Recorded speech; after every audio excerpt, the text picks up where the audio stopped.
paces from the rock now. Why, that was the outline of a human body! It was a corpse!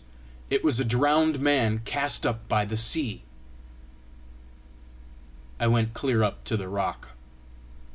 It was the corpse of the Baron, my father. I stopped short, as though rooted to the spot. Then only did I understand that ever since daybreak I had been guided by some unknown forces, that I was in their power, and for the space of several minutes there was nothing in my soul save the ceaseless crashing of the sea, and a dumb terror in the presence of the fate which held me in its grip. 15. He was lying on his back, bent a little to one side, with his left arm thrown above his head. The right was turned under his bent body. The sticky slime had sucked in the tips of his feet, shod in tall sailor's boots. The short blue pea-jacket, all impregnated with sea salt, had not unbuttoned. A red scarf encircled his neck in a hard knot. The swarthy face, turned skyward, seemed to be laughing. From beneath the upturned upper lip small close-set teeth were visible. The dim pupils of the half-closed eyes were hardly to be distinguished from the darkened whites. Covered with bubbles of foam, the dirt-encrusted hair spread out over the ground and laid bare the smooth forehead with the purplish line of the scar. The narrow nose rose up like a sharp white streak between the sunken cheeks. The storm of the past night had done its work. He had not beheld America. The man who had insulted my mother, who had marred her life, my father, yes, my father, I could cherish no doubt as to that, lay stretched out helpless in the mud at my feet. I experienced a sense of satisfied vengeance, and compassion, and repulsion, and terror most of all, of twofold terror, terror of what I had seen, and of what had come to pass. That evil, that criminal element of which I have already spoken, those incomprehensible spasms rose up within me, stifled me. Aha! I thought to myself, so that is why I am what I am. That is where blood tells. I stood beside the corpse and gazed and waited, to see whether those dead pupils would not stir, whether those benumbed lips would not quiver. No, everything was motionless. The very seaweed, among which the surf had cast him, seemed to have congealed. Even the gulls had flown away. There was not a fragment anywhere, not a plank or any broken rigging. There was emptiness everywhere. Only he, and I, and the foaming sea in the distance. I cast a glance behind me. The same emptiness was there. A chain of hillocks on the horizon. That was all. I dreaded to leave that unfortunate man in that loneliness, in the ooze of the shore, to be devoured by fishes and birds.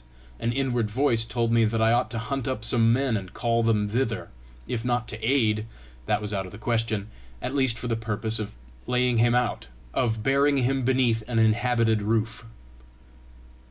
But indescribable terror suddenly took possession of me.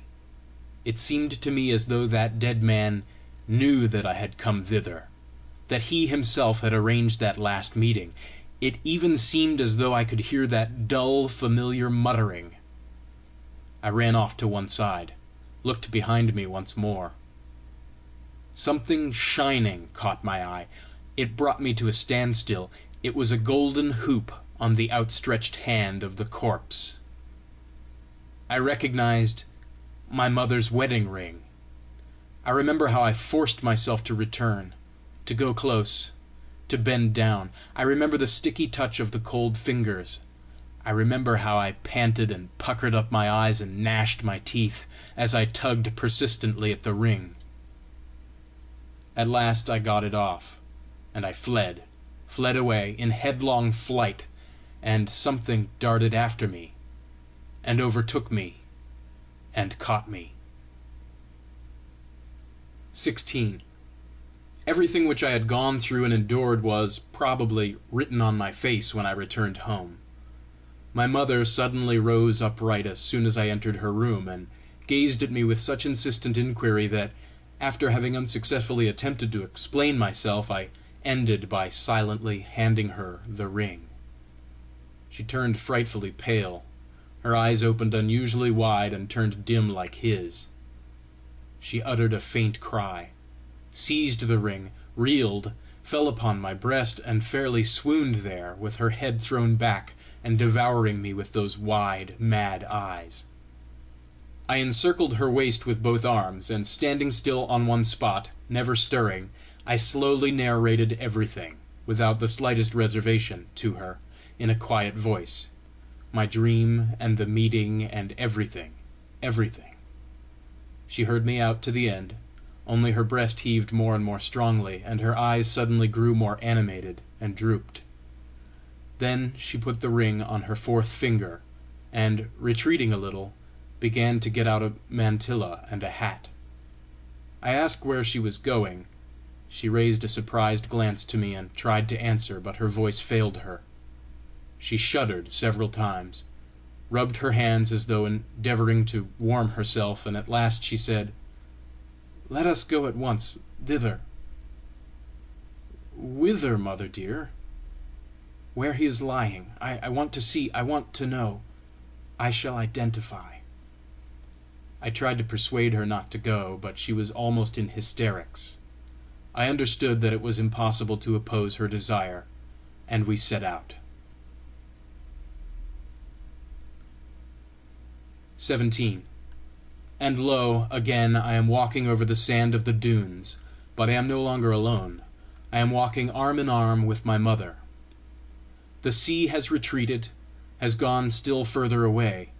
It is quieting down, but even its diminished roar is menacing and ominous. Here, at last, the solitary rock has shown itself ahead of us, and there is the seaweed. I look intently. I strive to distinguish that rounded object lying on the ground, but I see nothing. We approach closer. I involuntarily retard my steps. But where is that black, motionless thing? Only the stalks of the seaweed stand out darkly against the sand, which is already dry. We go to the very rock. The corpse is nowhere to be seen, and only on the spot where it had lain there still remains a depression, and one can make out where the arms and legs lay. Round about the seaweed seems tousled, and the traces of one man's footsteps are discernible. They go across the down, then disappear on reaching the flinty ridge. My mother and I exchange glances, and are ourselves frightened at what we read on our own faces. Can he have got up of himself and gone away? "But surely thou didst behold him dead?" she asks in a whisper. I can only nod my head. 3 hours have not elapsed since I stumbled upon the baron's body. Some one had discovered it and carried it away. I must find out who had done it, and what had become of him. But first of all I must attend to my mother. 18. While she wins on her way to the fatal spot, she was in a fever, but she controlled herself. The disappearance of the corpse had startled her as the crowning misfortune. She was stupefied. I feared for her reason. With great difficulty I got her home. I put her to bed again. Again I called the doctor for her, but as soon as my mother partly recovered her senses, she at once demanded that I should instantly set out in search of that man. I obeyed, but, despite all possible measures, I discovered nothing. I went several times to the police office. I visited all the villages in the neighborhood. I inserted several advertisements in the newspapers. I made inquiries in every direction, all in vain. It is true that I did hear that a drowned man had been found at one of the hamlets on the seashore. I immediately hastened thither, but he was already buried, and from all the tokens he did not resemble the baron. I found out on what ship he had sailed for America, At first every one was positive